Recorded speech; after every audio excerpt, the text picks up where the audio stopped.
கோவை மரக்கடை அடுத்த ஜமாந்தர் வீதியில் ஜொமோட்டோ டி-ஷர்ட்டை அணிந்து உணவு எடுத்து செல்லும் ஜொமோட்டோ பேக்கில் வைத்து கடந்த 17ஆம் தேதி நின்று கொண்டிருந்த இருசக்கர வாகனத்தில் இருந்து ஹெல்மெட்டை இருசக்கர வாகனத்தில் வந்த ஆண் மற்றும் பெண் உட்பட இருவரும் திருடி செல்லும் சிசிடிவி காட்சிகள்.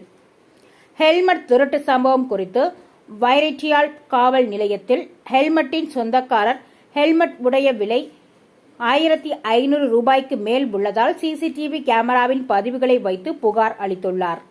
பட்டப்பகலில் இருசக்கர வாகனத்தில் வந்த ஆண் மற்றும் பெண் உட்பட இருவர் ஹெல்மெட்டை திருடி செல்லும் காட்சிகள் தற்போது சமூக வலைதளங்களில் வைரலாகி வருகின்றது.